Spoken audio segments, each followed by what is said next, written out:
मेघनाथ महाबलशाली है साहब। अगर कभी मेघनाथ को पढ़ने का मौका मिले तो पढ़िएगा। वो कई स्थिति में रावण से भी ज्यादा ताकतवर और सिद्धियों से संपन्न था मेघनाथ।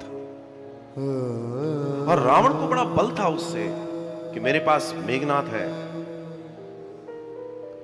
और मेघनाथ का बल कोई सामान्य नहीं था। ये वही मेघनाथ था जिसने भगवान राम और लक्ष्मण से युद्ध करते में एक ऐसा शस्त्र छोड़ा जिससे श्री लक्ष्मण जी को शक्ति लगी। और वो शक्ति सिर्फ लक्ष्मण को नहीं लगी थी, वो मानो की पूरी इस और की सेना को जैसे शक्ति लगी। लक्ष्मण जी मूर्छित होकर गिरते हैं। लक्ष्मण जी को लेके सभी सैनिक आदि इत्यादि श्री हनुमान जी पहुंचते हैं श्री राम के पास और कहते हैं कि जैसे ही श्री लक्ष्मण जी को श्री राम जी ने देखा, राम जी व्याकुल हो गए। राम जी के नेत्रों में जल था। राम जी भावुक है। राम जी श्री लक्ष्मण जी को देख के तड़प गए, क्योंकि मामला सिर्फ ये नहीं था कि ये मेरा भाई है। मामला ये था कि ये एक पत्नी का पति है जिसकी जिम्मेदारी मेरे ऊपर है, मां का बेटा है जिसकी जिम्मेदारी मेरे ऊपर है, कुछ भाइयों का भाई है जिसकी जिम्मेदारी मेरे ऊपर है।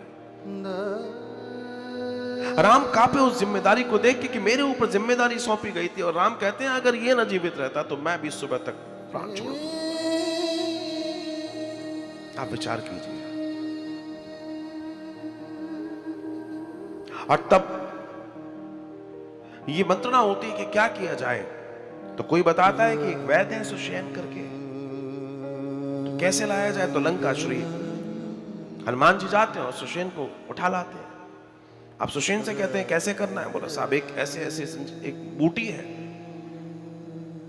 और वो बूटी लानी होगी, मगर वो बूटी इतनी दूर है कि कैसे लाई जाएगी। कहां लंका और कहां ये हिमाचल प्रदेश, कैसे लाई जाएगी, कैसे संभव होगा। तब लगी ले आयऊ हनुमाना, अनुज देख प्रभु अति दुख माना। जामवंत कह वेद सुसेना, लंका रही को पढ़ई लेना। धरि लघु रूप गवऊ हनुमंता, आने हो भवन समेत तुरंता। और फिर हनुमान जी को ये जिम्मेदारी दी जाती है कि हनुमान तुम जाओ। और दर्शन आता है कि हनुमान जाते हैं। लेकिन रावण बड़ा मायावी है। रावण को भी मालूम है कि मामला क्या है और अगर जो कार्य हुआ है इसकी औषधि कहां है। वो जानता है कि औषधि कहां है। तो उसने उस मार्ग में उस बहरूपियों को बैठा दिया जो राम राम राम राम कर रहा है। लेकिन इस पूरे दर्शन में एक चीज बहुत कीमती है जिसे समझना, जिसे जानना सबके लिए जरूरी है कि जब इतना इमरजेंसी कार्य था, हनुमान जी को मालूम है कि प्रातः होने के पहले मुझे लौटना है, लेकिन बीच में राम नाम का भजन चल रहा है। हनुमान जी उतर गए और हनुमान जी उतरे और उतर कर राम राम करने लगे। अब सोचो, एक व्यक्ति मरीज मरने को पड़ा डला हुआ है और किसी को बोला जा भैया दौड़ के मेडिकल स्टोर से दवाई ले आ, लेकिन वो दवा लेने मेडिकल स्टोर जा रहा है, बीच में पता पड़ा भजन चल रहा है, बैठ गया भजन गाने।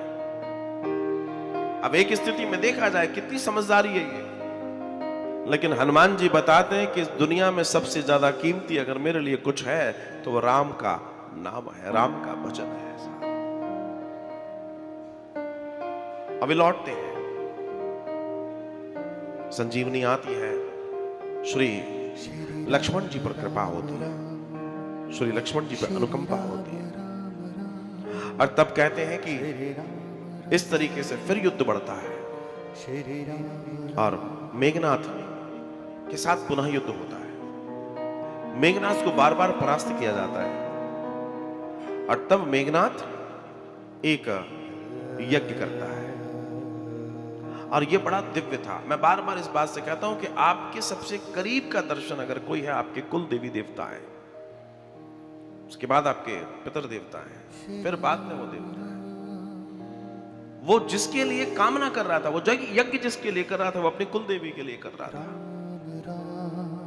और अगर वो प्रसन्न हो जाती है, वो कार्य संपन्न हो जाता, तो तय मानिएगा इस युद्ध का परिणाम कुछ और होता, कुछ और होता। श्री